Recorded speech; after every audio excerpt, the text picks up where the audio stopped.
Hey,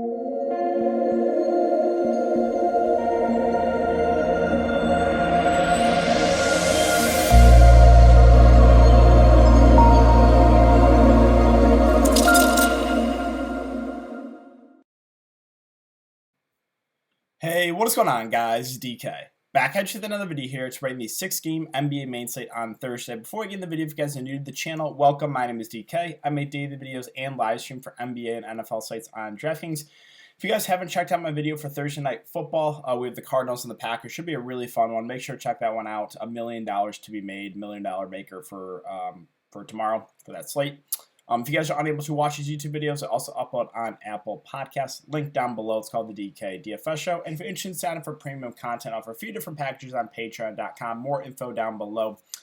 And the sponsor of today's video is Prize Picks. So, unfortunately for today, I got hit with foul trouble and random blowout for the two picks I liked, the over on Ja and Steven Adams. So that is what it is. That's not stuff you can predict. I'll tilt about that because I had both in my Draftkings lineup as well. But yeah, so for NBA guys, you can play a couple different ways. You can play the first way is taking over on like fantasy points, and the second way is taking over on straight up points, assists, rebounds, 3-pointers made. So you guys want to try it out, you can sign up using my code DKDFS. DKDFS, all one word. You'll get a 100% match up to $100. You can mix and match sports too, so if you want to play a couple from NFL and a couple from NBA, you can definitely do that. And finally, I want to thank you guys for continuing to come out and check out all the NBA videos, NFL videos, live streams. Can't do this without you guys, so really do appreciate all support. Make sure to hit that like button, subscribe, hit the notification bell, and let me know how you guys did tonight. Are you cashing or are you tilting someone? And for me, I am definitely tilting a little bit. So let's look back at my lineup now. So I was talking about in the Discord. I was like, hey, well, last night was the first night without any BS. And of course, we get, random blowout and massive foul trouble for Steve Adams. But then someone said, it's like, wait, you had Porzingis. I was like, oh yeah, I had to deal with an injury. So there's yet to be an NBA regular season slate for myself where I have not dealt with players in my lineup, massive random blowout, massive foul trouble, or injured. Every single slate I've had one of those three. So it would be nice if I didn't have to deal with that tomorrow. Please, DFS gods, please. But yeah, going over my lineup. So I was debating on AD, Giannis, going back and forth. I told everyone on Patreon it's really close. I like both a good amount. I ended up going with Anthony Davis, who just had kind of a subpar game. Like, he had 30 real life points, but only one steal. You would expect him to have more steals and blocks against the Thunder. Giannis absolutely smashed. So, of course, and again, I love Giannis, but that's just typical that I actually pivot off him. He goes absolutely insane. I told everyone, I was like, I'm probably going to take a shot in the low on John Morant, who lost like 7 minutes, 6-7 minutes, whatever it was, when they got pulled because of the blowout. And Steven Adams, massive random foul trouble. Picks up his third foul with like 3 or 4 minutes to go in the first half. Picks up his fourth right away. And then he finally comes back into the fourth, and the Blazers' second unit just runs away with it. Massive blowout. So Steven Adams lost like 15-plus minutes tonight. If you played him, you got insanely unlucky like myself. There's just nothing you can do about it, right? And that's why I'm saying you can't be results-oriented. You can't look at it like, oh, well, since Steven Adams only got 12 fantasy points, that means he was a bad play. No. Again, Dikembe Mutombo. No. But yeah, the rest of my lineup, just Monk was the absolute chalk in the high stakes. He was 76% in this. Nasir Little's fine. Batum was solid. Achua was all right. He started... I saw, like, Preston Achua in the first 9 minutes had 0 points, 0 assists, 0 rebounds. I was like, what is going on here? How is that possible? Ended up salvaging a decent day, 21.5 fantasy points, but that slow start definitely hurt him. So a forgettable day, another day with random massive foul trouble and a random blowout. Now, I was tilting earlier. I thought the Lakers were going to blow out the Thunder. You just had, like, all these... Like, Bazemore hit like 4 straight shots. Avery Bradley was on fire. The Lakers are up by 30, so I'm tilting that. I'm like, oh, can Kent Bazemore and Avery Bradley just go away? And the Thunder somehow come back and win. Like, how is that even possible? I didn't watch that game, but, like, what? How bad do you have to be to blow a 30-point lead to the Thunder? Whew. But yeah, that's it for the look back, guys. Another very tilting night of bad variance, but it is what it is. Hoping for better luck tomorrow. Now, this is in the Rainmaker. I think it was a $3,000 entry. There was like 134 people in this one. So winning lineup was Cole Anthony, who was low on. Again, Monk was the chalk here. Brown, Giannis was pretty popular, about 50%. Bamba, Westbrook was pretty popular, about 60%. Batum, his key was low owned 8 and only 2% owned, who randomly smashed there. Let's see, was there any other ownership that kind of surprised me? No, SGA popular too, kind of expected that. He started off really slow, but bounced back in a big way. Yeah, so nothing really else to talk about there. So I hope you guys had a good night. Hope you avoided some of these random blowouts. And let's talk about this 6-game slate. So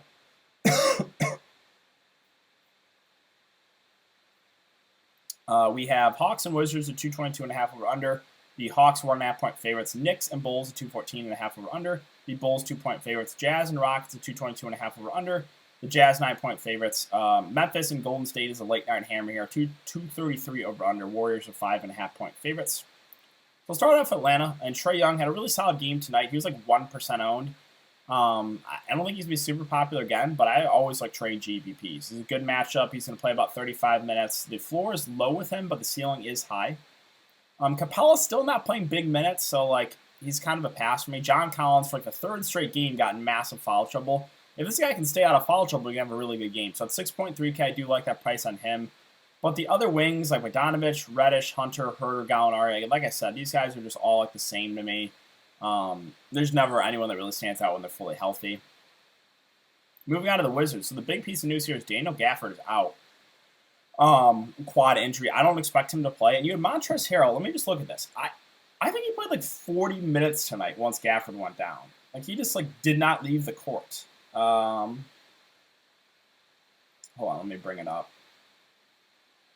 Montrezl Harrell played 38 minutes. So like barely left the court once Gafford went down. So, assuming Gafford is out and Montrezl Harrell is going to play about 40 minutes, and obviously it looks good. Now, I don't expect him to play 40, but if we're going to get around 30 from Montrezl at 5.3K, obviously looks like a really solid play there in the mid-range. Dinwiddie and Kuzma, they seem priced about right for 7.2 and 6.2 respectively. Brad Beal for tournaments, I don't mind. Again, the stats aren't up yet from today. He finished with 17, 10, and 2. Not the best shooting game, but the ownership should be pretty low on Brad Beal. So, again, tournament option, fine with it.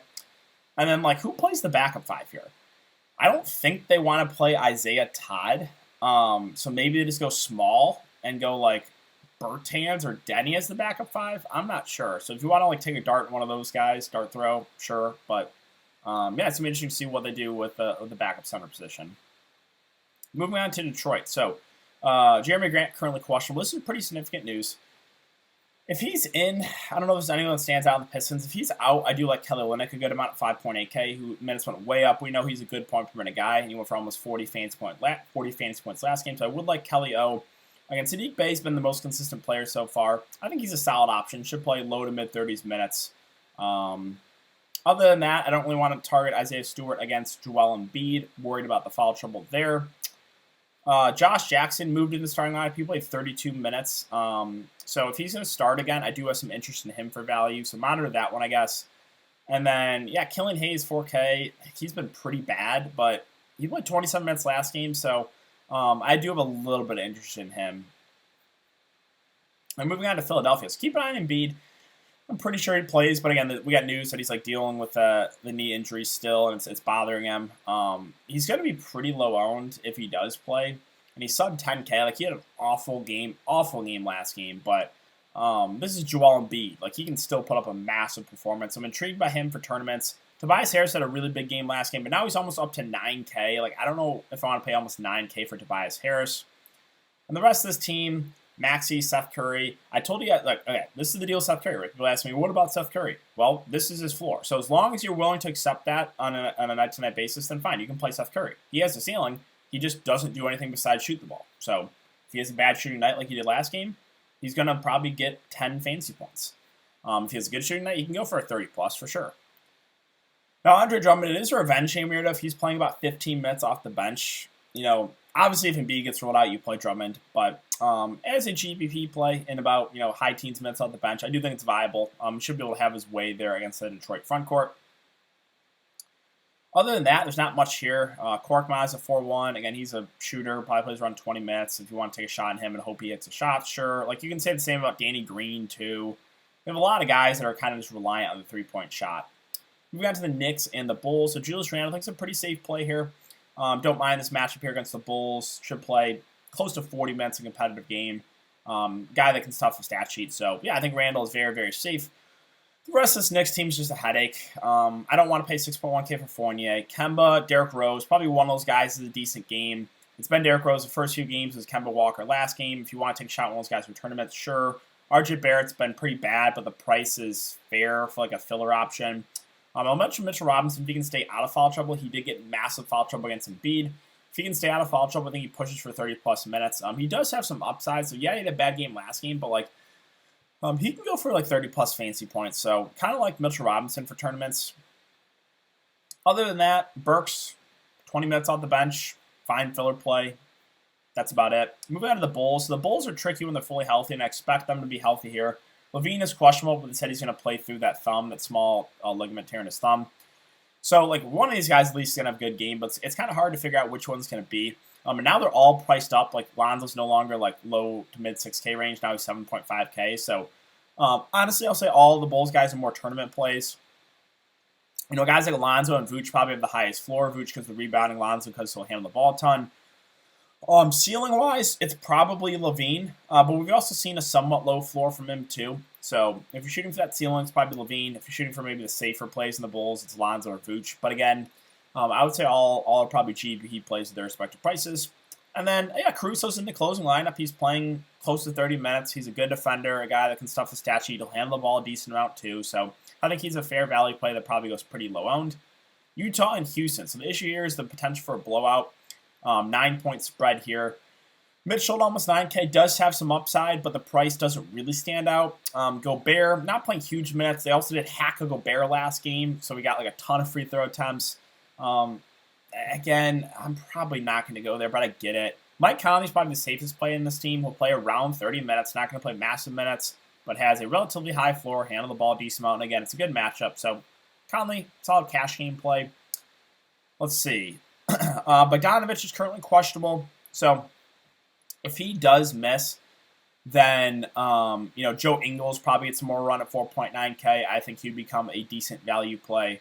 Royce O'Neal 4.82, but I think I would lean Ingles over O'Neal. And then I'll mention Whiteside. There's not a lot of smash value plays, which I kind of like, right? I don't like when there's free squares. I like when it's harder to build a lineup. He's going to play 15 to 18 minutes. He's a really good point per minute guy. And if this game does blow out, he might get a couple extra minutes in the blowout. So I actually do kind of like Whiteside here at 4.3K. I think he's playable in both formats. All right, Houston, I should say. So tough matchup here, but Christian Wood is playing massive minutes. If they're going to want any chance of keeping this game competitive, it's probably going to be because Wood or one of the guards. So I think Wood's a fine contrarian spend-up play. KPJ, Jalen Green against secondary options in this type of matchup. Jay Sean Tate got massive foul trouble last game. He's only 4.8K. He's been playing some pretty big minutes. 28 in the blowout, 35, again, 27 with massive foul trouble. So if we're going to get like 30-ish minutes from Jay Sean Tate, I actually think he's an okay value play that probably goes overlooked on this one. And then, I'll mention Sengun too, right? He's a backup center, that 15 to 18 minutes range, good point per minute guy. If the game blows out, he probably plays a little bit more. All right, 2 games left here. So Spurs and Dallas. I was all over Murray and Poeltl last slate. Well, not so much in this one. Almost 9K for DeJounte Murray and 7.1 for Poeltl. So they are too pricey for me. Derrick White at 6.3K, a little bit easier to get to, but still doesn't really stand out. Keldon Johnson got benched last game. They closed with Keita Bates Diop. Not sure what Popovich is doing there. And his minutes tend to fluctuate, but Keldon's been a pretty high usage guy in this offense. So 5.4K, I think it's a pretty fair price. Vassell and Lonnie both had really good games off the bench. I actually would prefer Lonnie to Vassell. He's kind of their spark plug off the bench. But like the price point, right? It's not amazing anymore. I think he's viable, but like doesn't stand out as a smash play. Moving on to Dallas. So Yeah, Porzingis got injured last game. No one's surprised. I'm just so tired of this guy. Luka at 11K. So if Porzingis is out, either way, right? I think it was last year where Porzingis was out. It actually didn't really affect Luka too much, but like Luka's gonna be high usage no matter what, right? So he's gonna play like 35 to 38 minutes in a competitive game. This is a good matchup. I think Luka's a very, very safe spend up. Now, if Porzingis is out, this is where things get tricky because they literally have 20 bigs on the roster. So, like, what are they going to do? They also, I would very much appreciate it if this player council decided to not run a 15-man rotation. Like, can we just fade this council? A player, what are we talking about here? A player council 15-man rotation? I've never heard of anything like that before. Still tilting about that. Hardaway too reliant on the scoring for me. Jalen Brunson was actually getting some closing minutes when Porzingis was out for injury. So at 5K, I think he's a fair play. Again, a guy that will handle the ball when Luka's not out there. And he can stuff the stat sheet. He had 11 assists last game. A little bit of an outlier. But yeah, kind of like Brunson. And then it's like, all right, no Porzingis. Does Boban become viable? I mean, he's a phenomenal point per minute guy. I'm not sure if he plays. They just have so many, right? Powell, Cauley Stein, Maxi Kleber. My guess is probably Kleber starts for Porzingis if Porzingis can't go, and if he does, I think Kleber's a decent value play, 3.2K. So I'm interested to see what they do with the starting lineup, but yeah, again, they have so many guys, and who knows? Maybe the player council wants to run 15 players again tomorrow. All right, let's finish up with Memphis and Golden State. And now we had a late night hammer of Cleveland and the Clippers, which is just one of the worst games I've ever seen. This is a late night hammer that I'm talking about. Memphis versus Golden State. Ja Morant versus Steph Curry. Oh yeah, you can tell I'm excited for this one. So, Ja Morant 9.6K was super low owned. Again, he was on pace for 50 plus easily if that game doesn't blow out. So, I think people are still, scared away from this price point. Not a cash game play, I don't think, but I still really like him for tournaments in an up-tempo game. He's just doing it all for this team. So, yeah, I do like Ja a good amount there at the top. Triple J and Steven Adams both got massive foul trouble last game. With Triple J, that's basically every game, right? So you always have to deal with that. 6.5K, he's just someone I usually just avoid. Like, he does have upside, but like 90% of the time he's going to be in foul trouble. And Steven Adams normally isn't in foul trouble, so that's why I'm pretty tilted about that. He's been playing really well, and he's getting some random foul trouble tonight. At 5.6K, the only thing I'll say is Golden State's a small ball team, so there's a chance he doesn't close. This Clippers game 2 games ago, it took him out for the last 2 or 3 minutes. So maybe instead of like 32 to 34 minutes from Adams, we only get about 28 or so.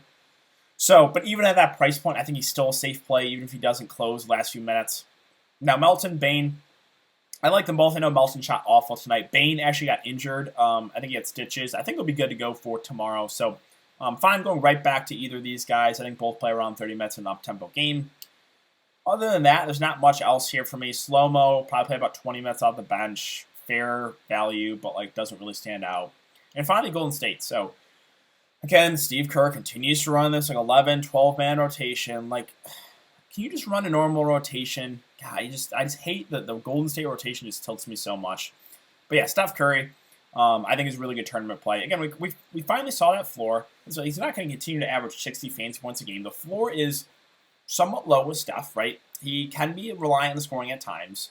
But 10.9K in this type of up-tempo matchup, I think he makes for a good tournament play. Draymond Green looks like there's no longer minutes limit for him. I think he plays 32 to 34 minutes. A guy that can stuff the stat sheet. But the price doesn't really stand out. Wiggins, I think, is a safe option. We'll play 30 to 32 minutes. Probably not going to kill you, but probably won't win you a GPP either. Now, it was nice to see Jordan Poole play a little more. Last game, he played 29. So we're going to continue to get around 30 minutes from Jordan Poole. I do kind of like the price point for him. And he's a guy that's going to be the number 2 on offense behind Steph Curry when Klay Thompson is out. And then Damian Lee continues to get decent minutes. He's only point guard eligible, which is a little bit annoying. But 25-ish minutes from Damian Lee, I think it's a fair value play. Again, kind of reliant on the score, though, so he has to hit his shots. Other than that, if I had to pick one of these really cheap guys at the bench, it would be Otto Porter at 4K. 18, 17 minutes and 2 games that Iguodala played. So I'm thinking, again, 15 to 20 from him. He's a decent point per minute guy. A guy that can stuff the stat sheet, get those blocks and steals. So I think a fair contrarian value play.